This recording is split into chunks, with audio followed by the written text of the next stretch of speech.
that whole free Britney movement. It was like, oh, we don't want her to be this free. Like, there's some weird stuff going on there, right? Hi, I'm Andy. And I'm Roger, And welcome to The Middle, where we try to have thoughtful conversations about awkward topics. On our search to find the middle. We're going to give you last week's news today. That's a slogan we should put on a t-shirt. Stop touching her! I am tonight announcing my candidacy. Taylor Swift. Look, my biggest issue with marriage is that I think that it's a fundamentally flawed institution that is built on the oppression of women. I will not be lectured about sexism and misogyny. Having truly rational conversations about controversial issues is risky these days. Roger, how's it going? Andy, I'm doing okay. It's been a pretty hectic week. It's been a few weeks since we last hit record. Yeah, that's right. I have welcomed my son into the world. Congratulations. Yeah. This is the last one, I swear. So, give us the executive summary. Well, this particular birth was very hands-on. I literally brought my son kicking and screaming into the world. She got me to actually pull him out by the armpits. And he was, I was down the business end.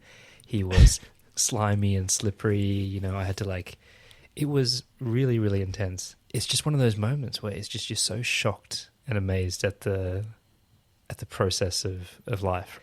As all of this was happening in your head, were you singing along or humming along to the melody of Arms Wide Open by Creed? It's funny actually. I took him for a little bit of a walk and a rock down the halls of the maternity ward one night, and I must admit I did think of that song. And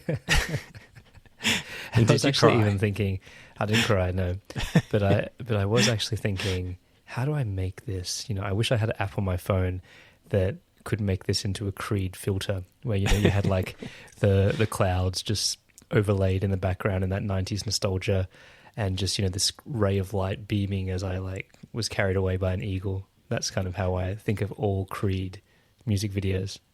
It's interesting you say 90s nostalgia. I've been getting very into 90s nostalgia recently, and in fact today's episode, we've dubbed it Smokes on a Plane. We'll get to that a little bit later as to why, but this episode's all about nostalgia of what the world used to be like in the 90s. But we'll get into the episode itself in due course. But I've been going through this real Smashing Pumpkins kind of phase because I never really got into Smashing Pumpkins first time around. Oh, really?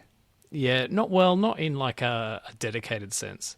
I knew all the hits and stuff, but for me, they are the sound of the 90s in a way that few other bands kind of have. Because I think you have bands like Nirvana, which are probably more prominent and stuff. Whereas I think Smashing Pumpkins had this the whole of the 90s. And they were just consistent across that whole period. And then they had all that pop culture references when they were on The Simpsons and stuff like that. And so they were kind of pervasive. But yeah, I never really got into them. So I've just been listening to them recently anyway. So I've had this 90s nostalgia sort of. I think the thing I really love about Smashing Pumpkins, and it's not surprising that you didn't really get into it. I think I only really got into it because of my sister, who was 6 years older, and I think it was just came to prominence a little bit earlier than our age. I think just a touch, right? And so I think that kind of Gen Xers would have a real soft spot for Smashing Pumpkins. But it's that kind of classic thing of the 90s music where Billy Corgan, the singer of Smashing Pumpkins, has such a distinctive voice that it kind of just makes you feel really grounded because every song kind of sounds the same because his voice is so distinctive. And it's the same for a Macy Gray or other people like that have very distinctive voices. And I think that was a characteristic of the music of the time, right? It was very, very easy to tell what it was. There wasn't this homogenous mass producer kind of overproduced music around, right? That was all ghostwritten. It was very much, you had a specific sound and it was hard to stray from. Well, and it's not just the voice. Have you heard of the notion of the pumpkin chord? No, I haven't actually, no. Well, it's I don't have the music vocabulary to explain it, but there's a certain chord that's present in quite a few of Smashing Pumpkins, like, back catalogue, right? And I don't know what the actual mechanics of the sound is, but, like, when you hear it, you know that, like, this is the Smashing Pumpkins. Like, this could not be any other band, right? Like, so whether it's, like, I don't know if you know the song, like, Cherub Rock. No, yeah.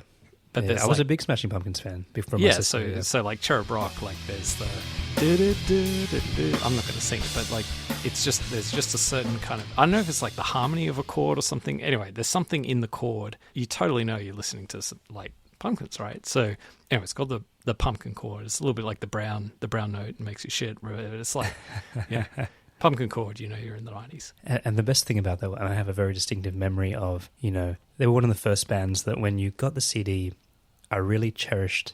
What do they call that? You know, the thing that was in the jacket of the.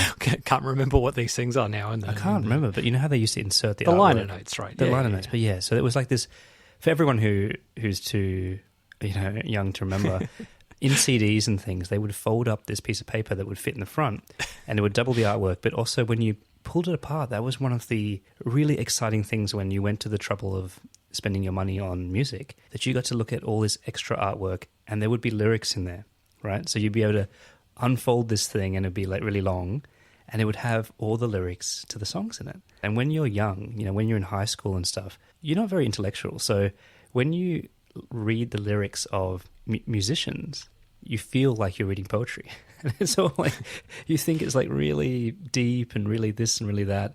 You know, as you grow older, you realize it's all just, it's not really that. But at the time I was like, oh man, this is really speaking to me. You know, this is amazing. I watched an interview of Billy Corgan with Rick Beato, who's this YouTuber he's like a producer, right? And he's got actually a really successful YouTube channel.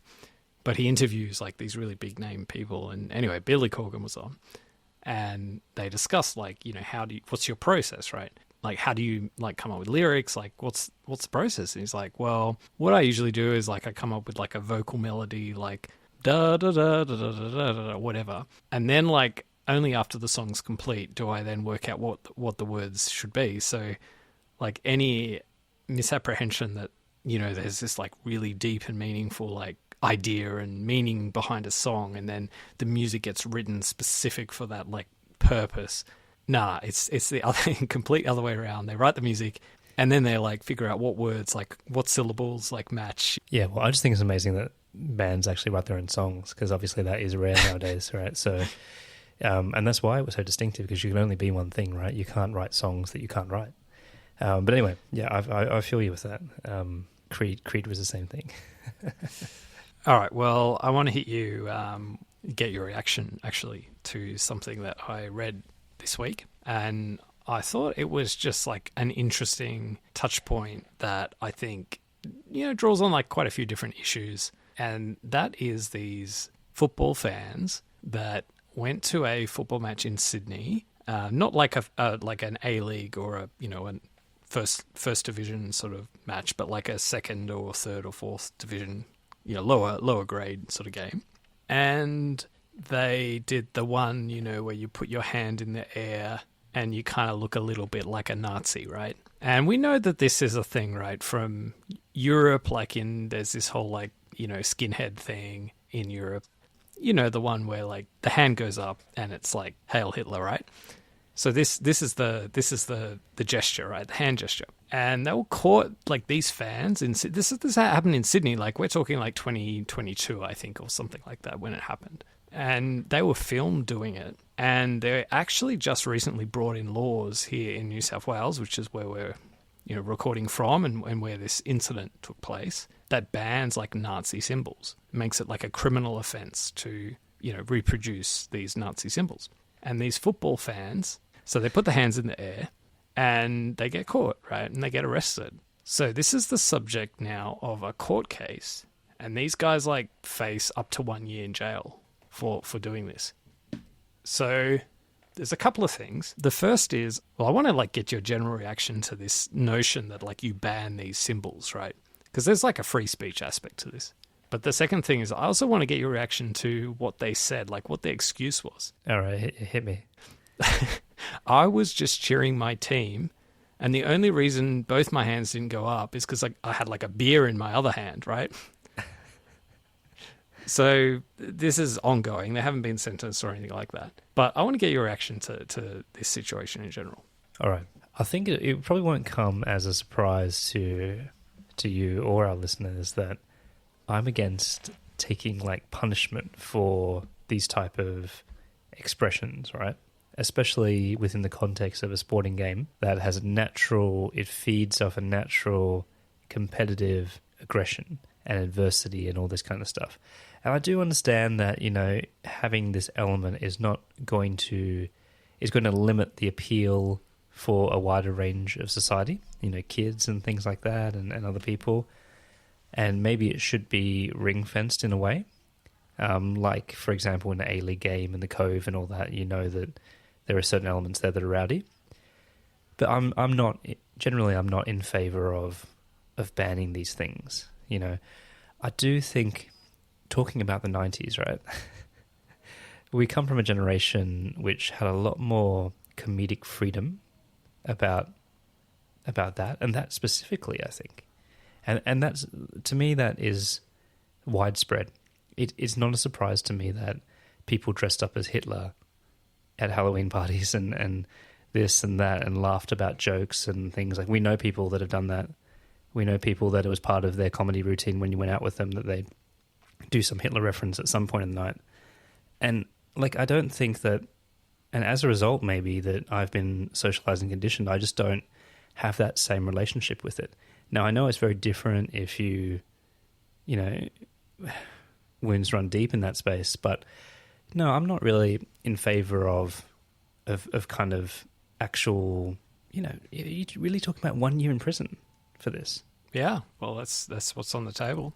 Yeah, no, I wouldn't fund that. I wouldn't fund that at all. Well, when you say fund that, I mean, yeah, we've got to pay for it as taxpayers, right? Well, imagine taking... Okay. All right, let me paint you a profile. Imagine this person, these group of guys that are doing this, are absolutely upstanding in every other aspect of their life. They have a job, they pay taxes, they have families, they look after them, they don't abuse people on the street. There's no other spillover activity. Do you think they deserve to go to jail? Obviously it does matter. What's like the purpose? Like, are they okay, let's say there was like a Jewish player on the field and it was a specific, antagonistic gesture or a sledge against a particular player for their heritage or something, right? Then it would be quite serious, I think, and rightfully so in the context. But to me, what it actually is, it's probably like younger, kind of less attuned sort of fans copying what they see in other parts of football culture. And it might be something they're adopting from overseas, almost like as a bit of a piss take, right? Now, I'm not sure I 100% buy the notion that they're like, I swear it was just total coincidence. Like, I had a beer in this hand and like my hand went up to like, cheer, I don't know. I quite buy that story, but like I would buy a general story of like, I'm not like a skinhead, right? I'm just like, this is just a bit of a laugh, right? Yeah. And maybe I don't understand the full impact of this, or I don't like understand your take on the whole thing. But like for me, this is just akin to like participating in a joke, right? Or like humor. And I kind of buy that. And if it's that, I agree. Like this is silly, really, to be contemplating, like wasting taxpayers' dollars to be prosecuting these individuals and potentially sending them to jail. And actually, let's like be as blunt as we can with this. Even if they are skinheads and they're doing this, even then, so what? Like, isn't then the best way to like have them socially constrained, like, or them to be subject to, like that they're accountable for their actions in a social norm sense rather than like a legal sense? Like, well, I also just think it's the act of raising your hand is like a signal, and yes, it signifies something that can be uncomfortable for people, but it is causing no harm, right? And I just kind of think that you have to take it. There's always going to be times where people are doing things and have views that you don't like. Like you said, even if they are skinheads, or even, and it's a slippery slope in a lot of ways, right? And I really think that you have to be really careful in this way. And I think that it's also, you'd have to examine the complaints that happen there, right? Like, I think there's a big difference between an anti-Semitic demonstration, like, everything you can imagine around the placards and the chanting and some kind of protest, versus, raising your hand in a Hail Hitler at a sporting event. All right. So we've established that we both support one's right to salute Hitler. So shall we get on to other changing social norms over the last... See, what would be really good, though, just on this point, just before we go off, you've brought up this example in pop culture where in the Die Hard movie, Die Hard with a Vengeance, Bruce Willis's character has to wear the placard, the sign, the sandwich board that's saying, I hate the N-word, right? I hate N-word. And it's like, oh, wouldn't that be a totally shit story if instead of him being accosted, that actually he just got arrested and put in jail for a year? Yeah, so you can't write that around here. You're going straight to jail. So I know we've been talking a little bit about 90s nostalgia. So for the episode today, we're actually, we had to think. I think what we were thinking about Friends and some other really popular 90s sitcoms and things like that. And you just start to, when you have the second look over it, you start to think to yourself, how did they get away with all these things? Or they wouldn't be able to in 2024. So today we're going through a list of items reflecting back on how things used to be, whether it be, in culture and performing in the popular narrative, and having a look at what we used to get away with, right? And how that maybe has changed in the zeitgeist and how we think about it differently in 2024. So we have a list of things that we'll go through and we'll get our kind of take on each. So the very first one, I think, when I think of all the 90s and things like that, I think of like, it was a real explosion at a great time for us when we were growing up around action movies, like really good action movies. And in these movies, right, there was this kind of vibe of coolness, and all the main characters used to smoke, right? And it was okay to be seen smoking. In fact, it had this air of coolness, right? And like, oh, that badass, like Arnie smoking a cigar on Predator, or in Bond films, just the sophistication of casino scenes, or when they're at the bar and they're all smoking, the men and the women. And of course, like as we see in a lot of the Qantas ads, right up until the late 90s, you could smoke on international flights. And it's not that long ago that I still have the memory of going out to pubs and hotels and coming back just reeking of cigarette smoke. So I don't know, what's your take on that idea, and how damaging that is, and how we've kind of corrected that as a society? Well, I want to touch on the last point around like going out, right? Because I think we were of an interesting age in that when we came of age and could go out, like when we turned 18, you could basically smoke anywhere inside any venue, right? So smoking wasn't just the thing that you could do in this very like narrow designated area outside or whatever. You could smoke inside clubs, pubs, whatever. And I remember coming home from going out and just you have to wash your clothes, not because you wash your clothes anyway after you've worn them, but like literally because they would stink the whole house out like full of smoke. Yeah, and it was quite significant and quite. And I remember that, like, because it wasn't long after that I think we turned 18 that actually banned it, or at least they restricted it a lot more. I don't know.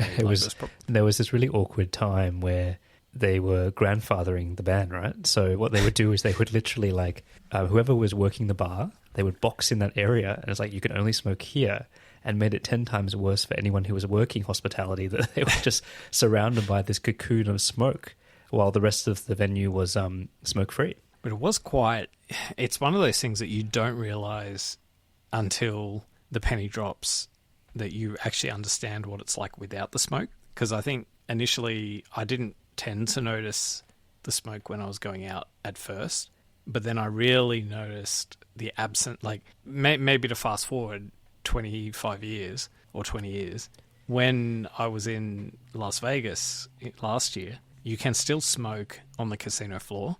And I thought that was really odd, like really hit me for six as like a bizarre thing that like I can't even imagine a world where you can do this, right? Yeah. But that was the world that like existed everywhere when we were like 18, right? Or coming of age. And then I guess like a step back, it wasn't just like going out and pubs and clubs and stuff. It was restaurants. It was, you mentioned the plane. Like I think on planes they had like smoking sections of the plane. I never have. I know that was true. Well, actually, must admit, I don't have any memories of anyone smoking on a plane when I was a kid. So I think it came in a little bit before our time. So the whole like you can't smoke on a plane, I think was more a late 80s thing. However, if you traveled internationally, so in Europe, I think the smoking on planes ban didn't come into place until like the late 2000s, right? The late 90s. So they still, like if you traveled abroad and you went to Europe, you could still be on a flight with no smoking, right? Yeah. With smoking. And that was quite weird. And I have this memory, like, because I traveled in 1997 and went to Europe, and I do remember an experience of going through a carriage or whether it's a carriage or a section of either a plane or a train, and it was the smoking section. And I do remember that, but I can't. What's not vivid in my mind is whether it was the train or the plane. You know, there's a lot of memories from that time for me, and I must admit, when I left school, I bought this really trashy but cool Japanese import car, and I think you remember it. You know, you used to think it was like the Back to the Future car, right? It was all electronic and very space age. I just had a head-up display. It was all digital, right? It didn't have any dials, and it was a Japanese import. But I remember that the previous owner of that car was a smoker. And the smell never came out. It never came out. It always had that smoky smell to it. And when you looked inside the car, there were cigarette burns everywhere. So there were cigarette burns on the seats, on the roof, on like the dash. And that's the thing, you just forget like the ashing and the cigarette burns. Like I remember being in crowded spaces, going out to pubs, and you would often get like cigarette burns on your jacket and stuff. So it was just really weird. And I go back to this whole idea of, I agree that you get used to things so quickly, right? And when it was banned in Australia, we went with a couple of mates to go see Teacher Will in Japan. And of course, Japan have a very, very relaxed attitude towards smoking, and they smoke indoors and kind of stuff. And it's just crazy. Like it just hits you in the face. It really does. That they're just smoking indoors, in cars, all these places that are really confined, and you get used to it. My question for you, though, goes back to how it's represented in the media, because there's definitely like this coolness factor, this bad boy factor of smoking. And I think that a lot of people, when they're young and they try it, it's because of that. It's because of like the concept and the coolness of smoking. And I want to ask you about that. Do you think it's related to what's been modeled in the media, or do you think there's something else, something deeper going on? I definitely think that over the last 30 years, that's completely changed. So, look, as you all know, no, okay. So, as you all know, I'm a big Guns N' Roses fan, right? And for me, there's like nothing cooler than seeing as a young kid growing up, there's nothing cooler than seeing Slash with his guitar and like this cigarette, out of like he's smoking this cigarette while he's like doing this like epic guitar solo, right? And that was like. That just was a quintessentially cool sort of image, right? And you've given the movie star example, right? And it was like a cool thing to do, like the James Dean kind of thing, right? Image. But over probably the last 20 years, that's definitely changed. So the notion of like smoking is cool it's I think for young people it's not cool anymore, right? Smoking cigarettes is not cool. And then now there's this whole like return of like vaping and to me it just looks weird, right? You see these people with these like plumes of like grape kind of smoke. I don't even know what's in that stuff. It can't be good for you, but it doesn't connect. For me, there's no direct line between Slash and his like cigarette hanging out his mouth and these vape devices, whatever. There's no direct line. They're completely different products, but it does seem there is some part of vaping that does attract maybe an image like dividend, maybe for younger people. Fuck boys. But I'm not 100% sure. You know, I think it's both, but I do actually think that there is something innately captivating, and it goes to a very deep part of our psyche about fire and smoke, right? In the same way that you can't help but look into the flames sometimes. You essentially are captivated by the randomness of fire. And a lot of, you know, authors and psychologists talk about this, right? That we're attracted to the variability in fire. I would be a little bit skeptical of that. I think what it actually is, this is the thing you're not allowed to do. This is the thing that your parents tell you shouldn't do. And that's what makes it cool. So the moment like someone of authority says, don't do that thing, is the moment it is the thing to do. Yeah, no, I get that. Look, smoking and vaping and all these kind of addictive things, they're a lot like coffee, right? Coffee tastes terrible when you start, and then and you do it for social reasons, to be a part of, you know, show you're cool, to be socialize with people, to be part of the cafe culture, and then over time it hooks you through, and then your brain gets rewired to actually really crave it and really enjoy the smell of it. Same with a lot of these things, like, you know, cigarettes, beer, alcohol, coffee, they're all in that same family, right? So next up, casting one's mind back to 1990s and maybe early 2000s is like mental health, right? And I think what we've seen in the last 15 years, 10 years even, a real focus on like acknowledging different mental health challenges that people have and being a lot more kind of tolerant of people who might have some sort of mental health aspect to their well-being or whatever, and whether it's like in the workplace or more generally just being more alert, like, you know, less kind of just, hey, just toughen up kind of thing, or stop being a pussy or whatever, and a little bit more kind of, hey, you all right? How you doing? Are you okay day? That kind of thing, right? A little bit more sort of openness, right? Yeah. And I just sort of think, all right, so I'll give two actual examples of where I think the experience of like a public figure, or at least the actions of a public figure, would not fly today, right? The first is the public entertainment that was had when Britney Spears had her kind of meltdown in like the 2000s. The shaving, the shaved head, yeah. Yeah, and just like this is like a spectacle. Like we can't keep our eyes off this. Like, what's going on? Like, it's happening now, though. I want to come back to that because it literally is happening right now again. Back in the 2000s, you know, you had like major media networks that were like pouncing on her. Anyway, but that's the first example. Now, the second example, I'm not sure I don't know how widely viewed this would be, or whether this is something all our listeners would know about, but there's this interview of like Tom Cruise, and he is absolutely having a crack at Brooke Shields for using antidepressants. Now, he is like a Scientologist, and he's got all these like motherfucking wacky beliefs, right? So that's part of the shit. What are the impurities that they detect in the e-meter?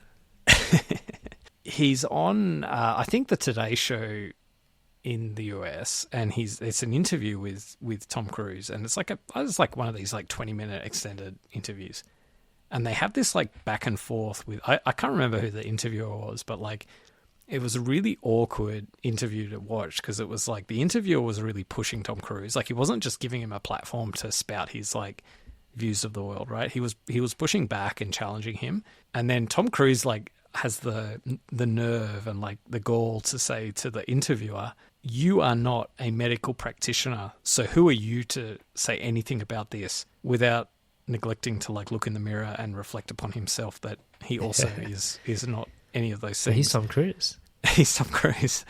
Maybe the point is more specifically that he has a like quite a personal and intimate attack like against Brooke Shields, who I think had said that for herself, like, antidepressants were beneficial, or they did help her. So anyway, Yeah. but then of course you look more generally at like society more generally being more tolerant. So I think like since then, like the reason those kinds of conversations wouldn't fly today is because people are like a little bit more walking on eggshells when these topics get brought up. Yeah. I think that I was talking about that. I was just thinking about the Britney Spears example because it's happening again on her Instagram account, right? Like you only have to look up her official Instagram account and you're like, oh, that whole free Britney movement. It was like, oh, we don't want her to be this free. Like, I think now you kind of feel guilty empowering her because there are, there's some weird stuff going on there, right? Like, I know she loves to dance, but yeah, like, so I do wonder sometimes, what we expect in this space and whether that was a reflection of mental health versus just collective schadenfreude, right? But this is a piece that I have a strange relationship with because I think that while there has been some really great advances in removing the stigma around mental health, and especially for men, right? Where the whole "are you okay" and all this kind of stuff to try to catch things and actually get men talking about their mental health has been really, really positive. And I'll put my chips behind that. I do think that in other ways it has backfired a lot, where negative emotion, especially during formative years, has a real clinical lens applied to it and gives people the vernacular and the language to diagnose themselves. And it almost changes the course of people's identity. And, there are things that worth talking about, like the explosion of ADHD and all this kind of stuff, right? So it's a tricky one for me. I think that it's gone from a place of lack of awareness and lack of believing someone's condition that these conditions aren't maybe even real or aren't worth talking about, to I say in some areas obsessing about it too much. I last year watched I don't know if you've seen the Arnold Schwarzenegger documentary on Netflix, but it's like it's like an interview. Like he it's like a 4-part series, I think. But he basically I don't think he weaves in the term girly men in when talking about mental health, but like he basically just says like these are people who like aren't busy enough. Yeah. That they have time to think about these other things, and that's what their problem is. It's just like, just get over. Like I actually wish I could find the exact quote, but because it was I think I've seen that clip actually. Am I depressed? Have I become a victim? Oh my God, I feel so bad about myself. And always, I don't have time for this crap. A lot of times it's people that don't work enough. Yeah, and but essentially what he was saying is like, if you think if you're worrying about this shit, it means you're not doing enough things. Like you're not working hard enough. Like you need to get busy and like do things and achieve things. And I think there's something to that, right? Like wallowing away in your kind of, and I think the whole mental health debate, right? All like this notion that we've got to be like more tolerant to like different challenges that people have. It gives people like the tools to self-diagnose. Yeah. All of the things that are actually quite normal features of like being a human, right? Exactly. Yeah. No, I agree. And I think that another good takeaway on this vein, right, just to kind of reinforce some of the points that I'm making, are that I know people and I've heard from reputable sources, people using lines like every single adult should be in therapy, right? Or a version of that would be every single adult would benefit from therapy. And I strongly disagree. And I think that there are, not all, but some problems that dwelling on them actually makes them worse, and you will move through it in a regular rhythm of your life. Not everything, but I just do not believe in this idea that you are not a full person unless you've been to therapy, right? And it's almost like a badge of honor now. I love the fact that people are getting help and having an interest in their own psyche and their own experience. But this idea that you need a therapist to grow up or to handle your adult life is fundamentally flawed. So I think the next one is, I guess, quite a sign in terms of power dynamics and slightly gendered, I suppose, but it's things where this idea of consent, how consent was treated, especially when non-consensual advances are sometimes pitched in the public's mind as being romantic. And the classic one that comes up is the Frenchman is usually some European man or character lusting over the female character and just pressuring and applying and under the guise of being a lover, and I think that trope of the sleazy Frenchman or the Latin lover kind of was alive and well when we were growing up, and it was now would be seen through the lens of, well, this is absolutely harassment or stalking or whatever it is, right? Like he's kissing. Like I remember this scene where Pepé Le Pew, the cartoon skunk, is holding the female skunk and like kissing him and all this, and she's pulling away and trying to like escape his bear grip and trying to squirm away from him. And he's like, "Ooh, my love, I'll catch you eventually," all these kind of things. And it's like, well, number one, you can see it for what it is now, looking back. But number two, why did they think kids would find this entertaining? Like, it has to be one of the most adult projections into a childlike medium that I can even, conceive. Well, at least with Pepé Le Pew, it was kind of a humorous, like a comedic take on this caricature of this overzealous like lover, right? Super racist, by the way, to the French people. But the reality is these people exist. And they certainly existed. They're called Frenchmen. Well, okay. So the movies, TV shows, like all of those things, did kind of like idolize this notion of like, and they had to be like a fairly alpha sort of male to make it work, but like the alpha male basically forcing themselves on whoever they wanted and almost doing a favor to the female victim, like doing them a favor and like forcing them to accept it, basically. And like the classic example is like James Bond, right? It's like, who doesn't want, like, James Bond, like, he's like the most like attractive, kind of appealing, like all rounder, like he should be like desirable to all women, of course, right?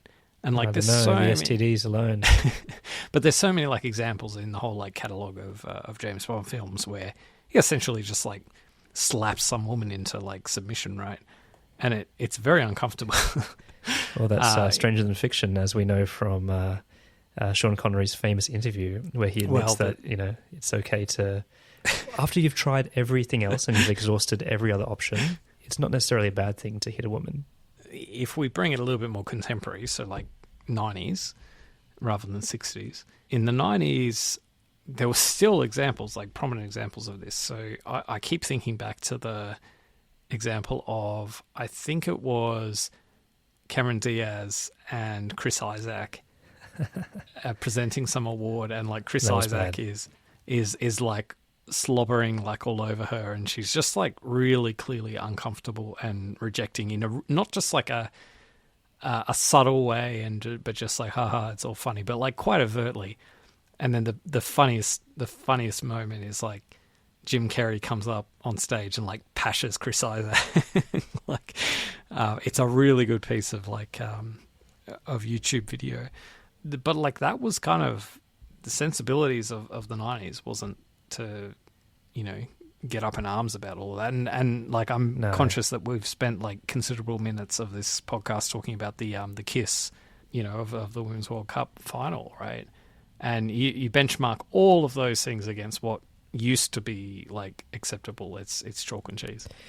The Me Too movement, like you can only imagine the amount of horrible stuff that women had to deal with in the 90s and 2000s in Hollywood, right? Like it would just go without saying that it would be a minefield, right? It would, and because some of it spills over into the popular culture, but behind the scenes, oh my God. I mean, there's a reason they call it the casting couch, right? It's just, it was truly horrible. All right. So let's take a little bit of a segue into something related but a little bit different, which is like gender stereotypes. Yeah. Gender roles. So, look, for me, this comes back. I don't know about you, but growing up, there definitely was like things that men do and things that women do, right? Or, to extrapolate things that fathers do and things that mothers do, right? Yeah. Such that you would always have, like, it might be a teacher that might say something like, "Oh, what did your mum pack for your lunch today?" So definite kind of father, mother, there's things that mothers do, there's things that fathers do. And I think for you and I, our experience as parents is that it's a lot more blended now. It's a lot more blurred. Yeah. And the things that we do, like cooking, for example, might be a good one, right?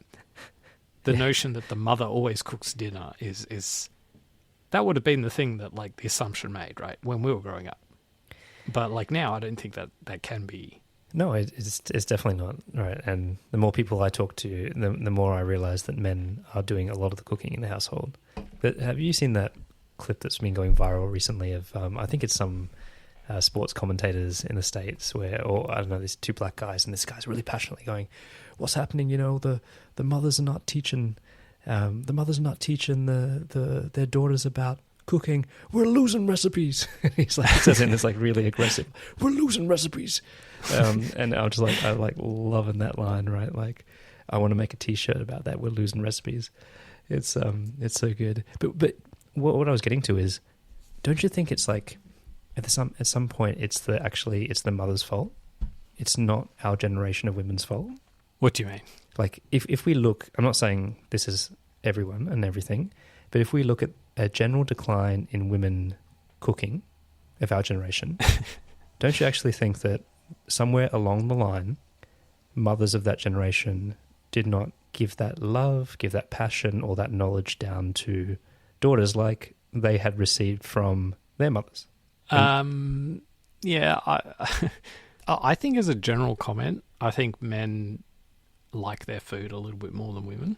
And I think as a result, if men are kind of more capable of cooking and it's more acceptable in the, like, institution of a marriage or a, you know, long-term partnership or whatever, for the woman to say, "Hey, if you want fucking, like, you know, hash browns, you cook them yourself, you know," or whatever. Whereas maybe, like, in the past, it was like, "You're not doing your duty as my, like, partner if you're not making me like these, so chop chop, go to the kitchen," kind of thing. Yeah, okay. So it was more just like the duty rather than knowing how to do it.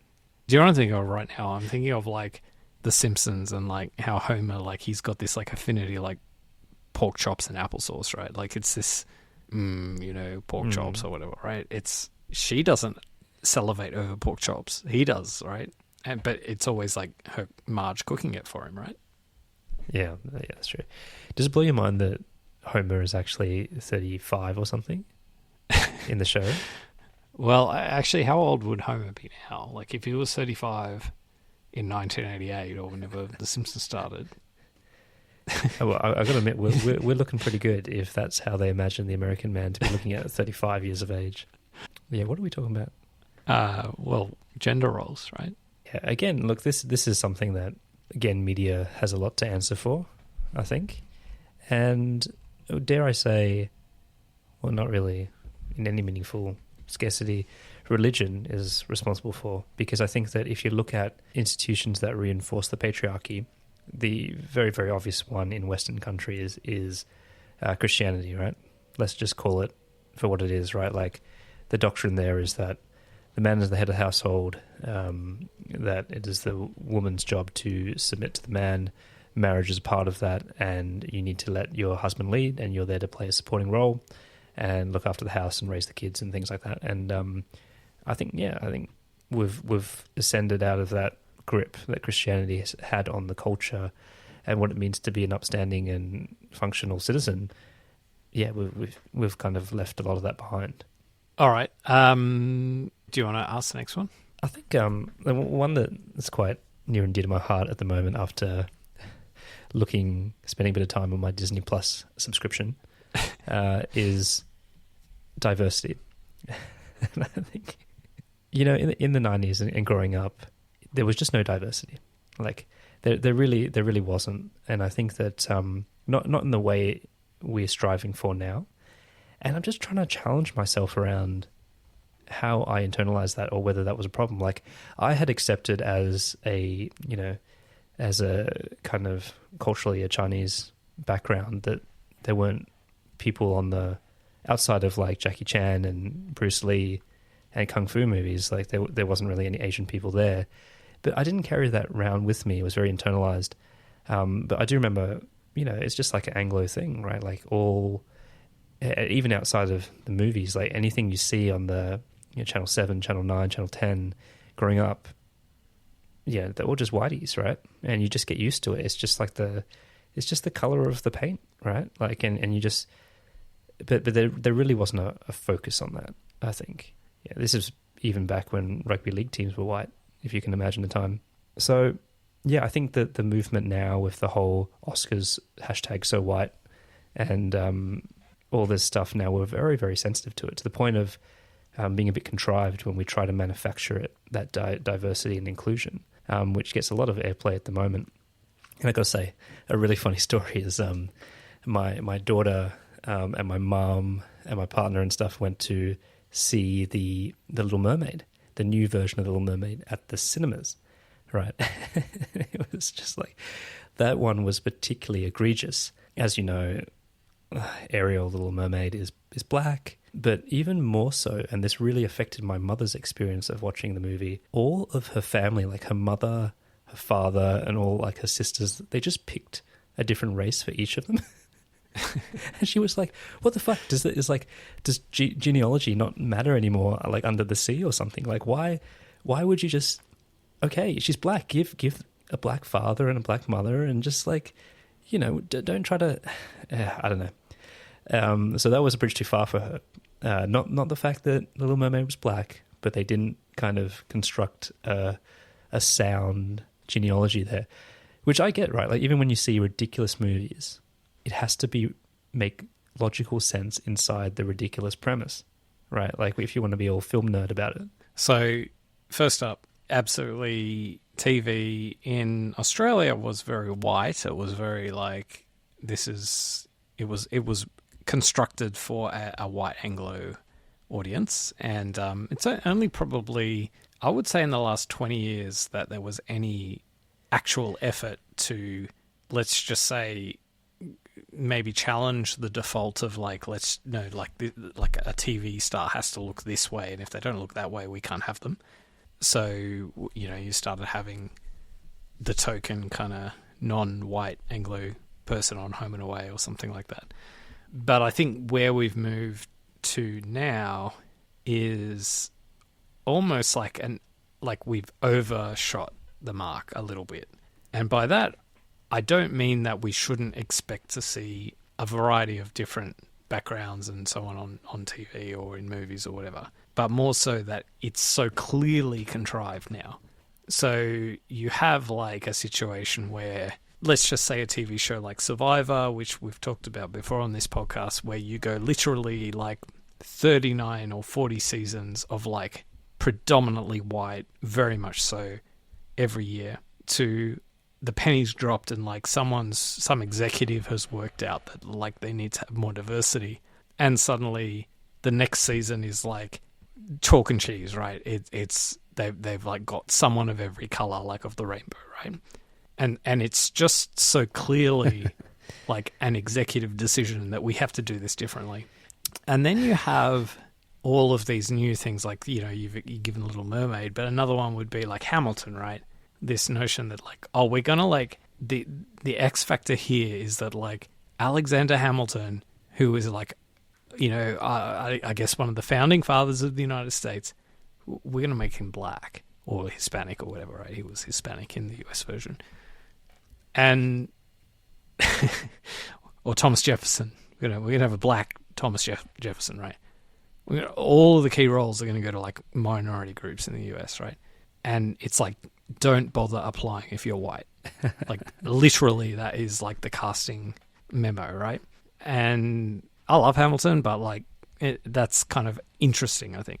But just one other thing I wanted to, or two other things.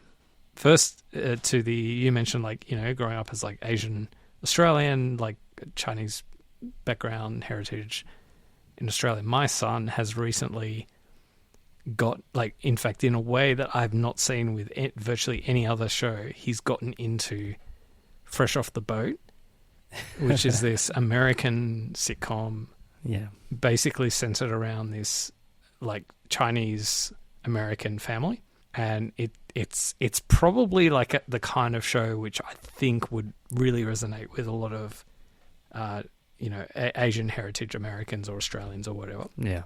But he loves it. Like, he's just so into it.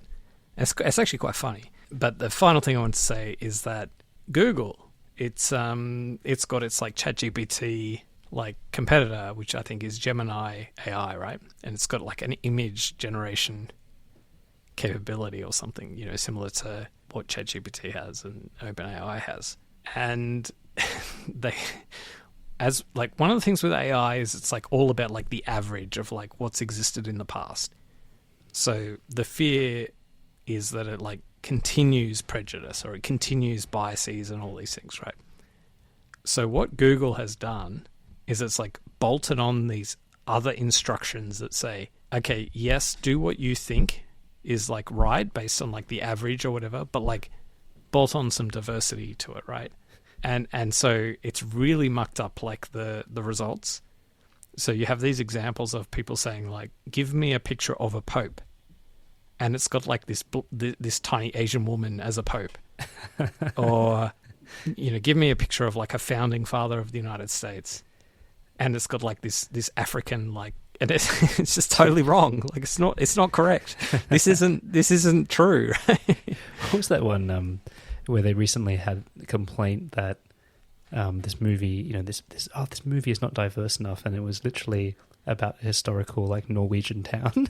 It's like, guys, this is getting crazy.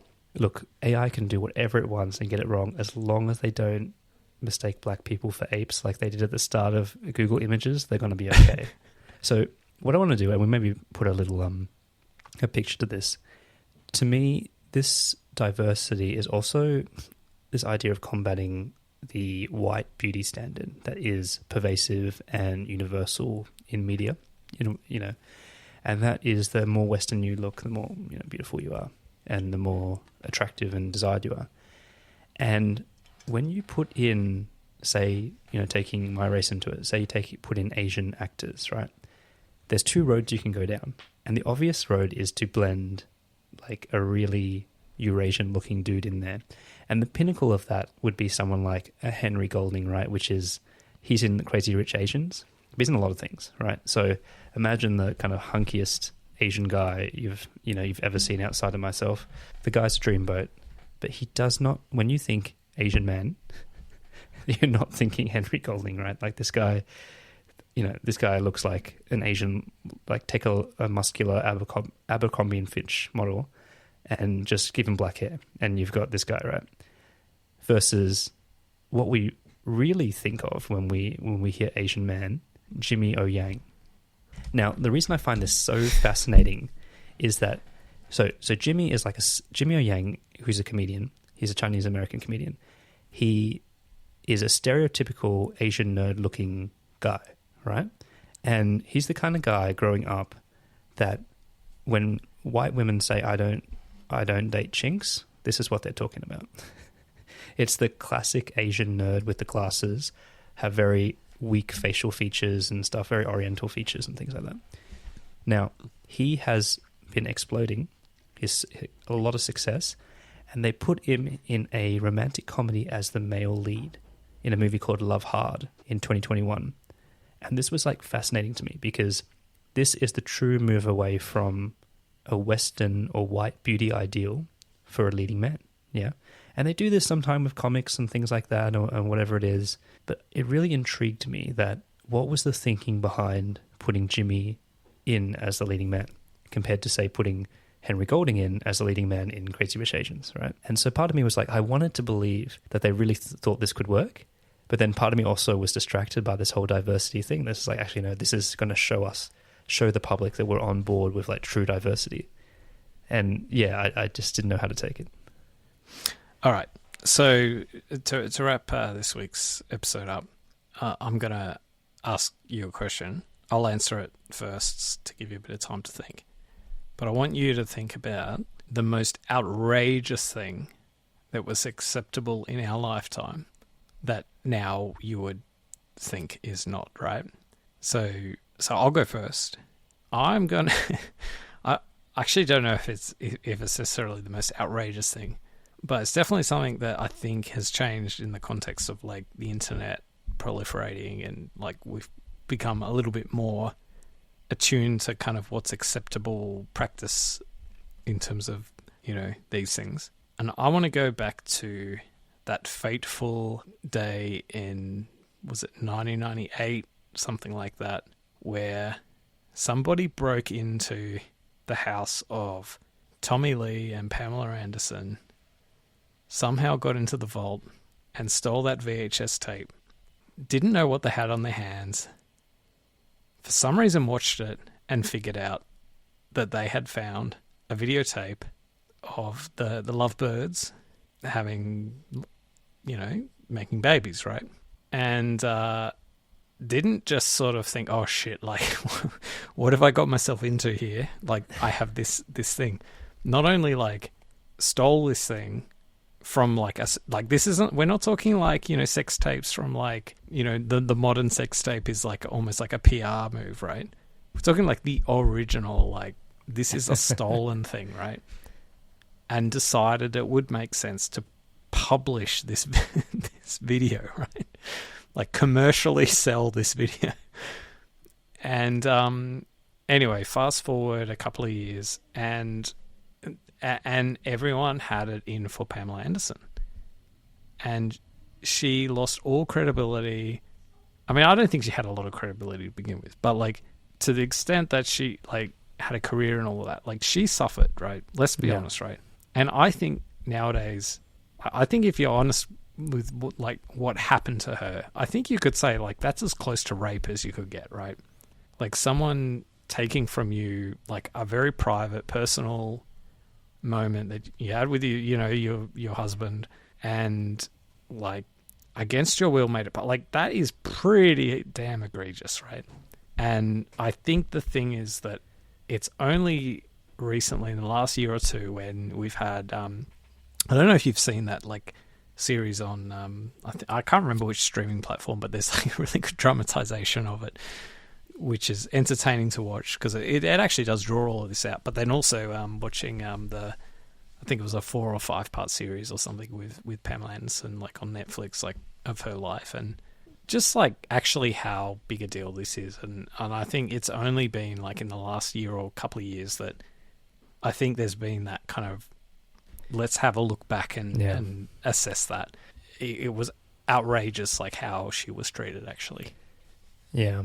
No, I agree. And I think it's in line with that, the segment we did on how we feel differently about the woman, right? We give them less consideration and less impact. Pamela Anderson was a good example of that. And there are lots of... Britney Spears is also a very, very good example of that. When you look at how we treated Britney Spears through the documentaries, it's horrific. And you didn't really feel that way when you were going through it. You didn't feel like you were using her or exploiting her. And then when you see how the late night talk host sexualized her and talked about her breasts and this and that, it's awful. I actually think that the majority of the really bad examples of inappropriate questioning from men and sexual harassment and misogyny comes from late night TV hosts. Those guys are dodgy. They actually are dodgy. But I'll go a different angle for mine. I want to talk about that whole Me Too thing because I do think that is just the personal impact of that's really bad. But I'll take a different approach to kind of give something different from yours. And I'm going to go to Michael Jackson. I'm going to go to Michael Jackson and his allegations, or I don't even know what to call it anymore at this stage. And I think that's the problem, right? In 1993, when it all came out with the 13-year-old boy accused him, in Neverland of sexually assaulting and being inappropriate and kind of thing, he had so much goodwill, so much goodwill from the public that no one wanted to believe that this guy was a kiddie fiddler for so long, and all the kind of trauma, all kind of stuff that went down and things that I just don't think that there's a star big enough to shield that kind of behavior anymore. Like, this is alongside with like the Catholic. I'm not saying Islam.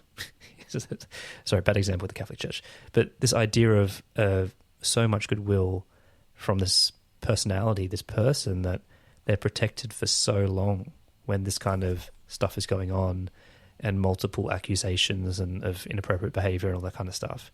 And I think that was a sign of society trying to deal with celebrity, right? And we're in this hangover of what it means to be a celebrity, what we can expect out of them, what we should give them, how much they should be protected as individuals versus their celebrity identities.